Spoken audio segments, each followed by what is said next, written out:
Hi guys, today I'm gonna show you how to check your truck underneath.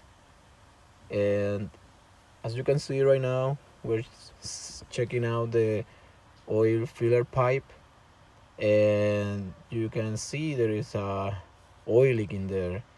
Those are the first things you need to look underneath any oil leak, and you have to spot from where it's coming from. In this case, the oil filler pipe. Just you can see this is a Volvo D13, and we can check somehow the belts underneath. There is another oil leak over there, as you can spot it. It's really small, but eventually it's gonna get it more and more. That's from the crankcase breather. We have the fuel filter in there, and as you can see, everything looks okay. We have the power steering gearbox. If you can spot any oil leak in there too underneath, because it's not the same to see it from the top that under. You can see we are on the bottom of the radiator, and there is nothing there. There is a If there is a coolant leak, you can see it from here. We have the after treatment dozer block in there, and everything is clean over there. But if you have fuel leaks, can come from there too. Let's check it out under the oil pan. That's the drain plug. You can see there is no oil. There is a small oil leak. Sometimes those drain plug leaks from the o-ring, so you had to replace. You had to remove the whole oil pan in order to fix it. We have the tensioners, the coolant filter, which is okay. Sometimes there is a small coolant leak, and as you can see, that coolant hose might need to be replaced soon. Yeah, has like a little bubble over there, so you have to replace both coolant lines in there. If you see the coolant lines are like that, those are the oil filters, and as you can see, there is a small oil leak in there, but it seems like it's the oil filter, but it's not. And I want to show you from where is it exactly later. You can see if there is any coolant leak. That's a coolant pipe in there, and those are the lead spring bushings. And as you can see, they're rusty. You always have to pay attention for rusty parts. That's the fuel filter on the rear side of the oil pan, and you can see there is no major oil leaks right now. Also, you can take a look to the brakes. If you see if your brakes are just 1/4 of life, you need to replace them. You can grease the kingpins in here if you have to. You can take a closer look if there is like something not okay around them. Let's see the tie rod bar. We have the other for the right hand side. Then the tire, the brakes, everything seems to be fine there. And now you can see the oil leak in there. That oil leak seems to be from the filter, but it's not exactly from there. It's from that sensor that you see on the top. Let me focus that again. That sensor over there is leaking oil, and usually you have to replace both of them. That's the starter motor. Sometimes you need to touch it in order to check it out, the cables and the wires around it. If there's something loose, you need to tie it up. Those things needs to be tied up all the time. Or if the starter is loose, you need to tie the bolts going to the starter motor itself.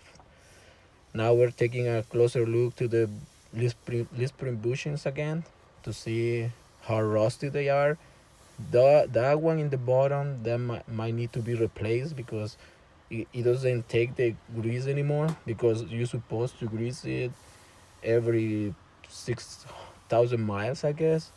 But even like that, in my experience, uh, they always have problems. Even when we got these trucks brand new, they're still having that bushings problems. Now we're checking out the transmission, the oil cooler, and you can see those are the that's the coolant line and the oil line on the other side. And as you can see right now, I'm trying to focus more in the things you need to pay attention when you are underneath. They have the unions over there, transmission. If there is any oil leak, you have to pay attention from where it's coming from. And as you can see, everything is really clean in this truck. We have the oil filter from the transmission. This is for the I-shift transmission on Volvos. It's a Volvo transmission, in other words. And now we're gonna take a closer look to the air tanks. As you can you see how many fittings are over there and how many airlines? So this is one of the problems usually drivers tell us about. They have air leaks, but as you can see, guys, it's not that easy to fix an air leak, because even if you know where the air leak is coming from, you have to find out exactly from what fitting is coming from. Those specifically these Volvos, they always leak from that part in there. That manifold, that air manifold, always leak. I don't know why. Maybe it's a defective part from the dealer. I don't know, but I replace a lot of them. As you can see in the transmission, you can check the oil level. This one seems to be fine. Unlike DT12 transmissions, you can check the oil level. You had to open the filler plug to see how, if the level is okay. Now we're taking a closer look to the CR system. Everything seems to be fine. The PF is fine. If you can see any coolant leak around this side, then might be from the bunker lines. If you see any greeny color around the air conditioning lines, it means you need to check the leak. Now we're checking the trailer ABS valve, gyrate sensor in there. We have another air manifold, which this one has solenoids, like to control the air suspension valve and other accessories. We have the air filter assembly and the air filter dryer. You're supposed to change the air filter at least every 200,000 miles. And the DEF pump with the quality sensor on the left. We have a heater valve. Now we're gonna take a closer look underneath, and you can see the drain plug. This is the good thing about Volvos. They have the drain plug compared to other designs I have seen. And if you see any whitish stuff over there, it means there is a leak, and you should check it out what's going on. Checking if there is no any play on the U-joints. At least a small play is fine. Now we're checking the fuel tanks to see if there's any leak in there. Seems everything is fine. We have the transmission air tank. We're gonna take a closer look to the center bearing, which seems to be okay. No play. There's a small play in there, so it's okay. Now let's take a closer look to the fuel lines coming out from the tank. If you have any fuel leak from there, you're losing money, and also you're getting a bad fuel economy probably. Now we are gonna go way to the second axle and take a closer look to the brake chamber. If you hear any air leak from there, you should fix it. DOT always required to do that. Brake adjustment, check it out, the brake linings, everything is fine, no problem in there. Taking a closer look to the lift spring on the back, that's not rusty, because usually DOT give you a ticket if you have a rusty stuff in there. And taking a closer look to the air tank from the transmission to see if there's any leak over there. You see, again, taking a closer look to the brakes, chambers, and also you always need to keep those airlines in good conditions, because you know how DOT is. They always give you a big fuss if there's a little bit chaffing on it. They tell you, oh, you had to replace the whole hose. They give you a ticket just for that. And taking a closer look to the cross members, if there's no cracks, all right, or there's no rusty coming out of them, because Again, if they see rusty stuff, they say, oh, it's loose, you should tie it up. Okay, now we're in the between the second and third axle, taking a closer look to the ABS valve, and you see this one has 3 parts. If sometimes they leak air, but these ones are really rare. So if you had to fix them, well, just replace all of them at the same time. You don't replace just one.